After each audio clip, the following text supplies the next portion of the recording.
Lenten Bible reading, Journey to the Cross, Day 32.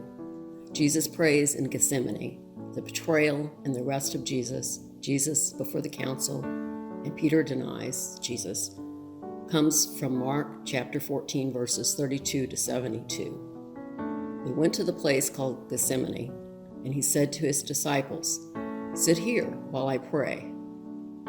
He took with him Peter and James and John, and began to be distressed and agitated. And he said to them, "My soul is deeply grieved, even to death. Remain here and keep awake."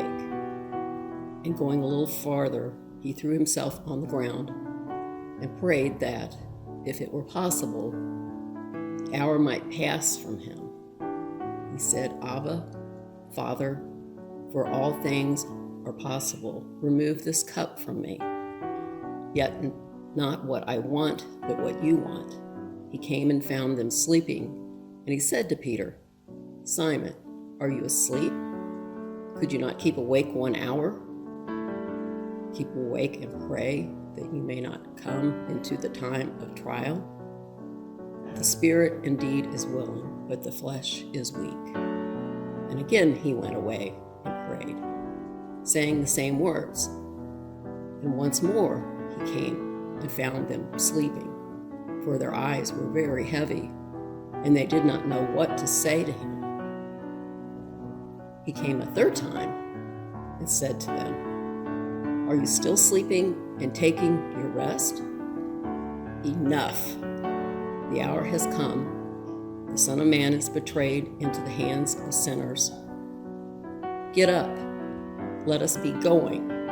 Look, my betrayer is at hand." Immediately, while he was still speaking, Judas was one of the 12, arrived, and with him there was a crowd with swords and clubs, from the chief priests, the scribes, and the elders. Now the betrayer had given them a sign, saying, "The one I will kiss is the man. Arrest him and lead him away under guard." So when he came, he went up to him and said, "Rabbi," and kissed him. Then they laid hands on him and arrested him. But one of those who stood near drew his sword and struck the slave of the high priest, cutting off his ear. Then Jesus said to them, "Have you come out with swords and clubs to arrest me as though I were a rebel? Day after day I was with you in the temple teaching, and you did not arrest me. But let the scriptures be fulfilled." All of them deserted him and fled. A certain young man was following him, wearing nothing but a linen cloth. They caught hold of him, but he left the linen cloth and ran off naked. They took Jesus to the high priest, and all the chief priests, the elders, and the scribes were assembled. Peter had followed him at a distance, right into the courtyard of the high priest. And he was sitting with the guards, warming himself at the fire. Now the chief priests and the whole council were looking for testimony against Jesus to put him to death. But they found none, for many gave false testimony against him, and their testimony did not agree. Some stood up and gave false testimony against him, saying, "We heard him say, 'I will destroy this temple that is made with hands, and in 3 days I will build another, not made with hands.' But even on this point, their testimony did not agree.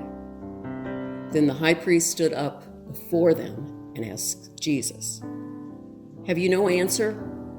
What is it that they testify against you?' But he was silent and did not answer. Again the high priest asked him, 'Are you the Messiah, the Son of the Blessed One?' Jesus said, 'I am, and you will see the Son of Man, seated at the right hand of the power, and coming with the clouds of heaven.' Then the high priest tore his clothes and said, 'Why do we still need witnesses? You have heard his blasphemy. What is your decision?" All of them condemned him as deserving death. Some began to spit on him, to blindfold him, to strike him, saying to him, "Prophesy." The guards also took him and beat him. While Peter was below in the courtyard, one of the female servants of the high priest came by. When she saw Peter warming himself, she stared at him and said, "You also were with Jesus, the man from Nazareth." But he denied it, saying, "I do not know or understand what you are talking about." And he went out into the forecourt. Then the cock crowed, and the female servant, on seeing him, began again to say to the bystanders, "This man is one of them." But again he denied it. Then after a little while, the bystanders again said to Peter, "Certainly you are one of them, for you are a Galilean, and you talk like one." But he began to curse, and he swore an oath, "I do not know this man you are talking about." At that moment, the cock crowed for the second time. Then Peter remembered that Jesus had said to him, "Before the cock crows twice, you will deny me 3 times." And he broke down and wept. Thank you for joining in Daily Bible Reading. Peace be with you. Have a blessed day.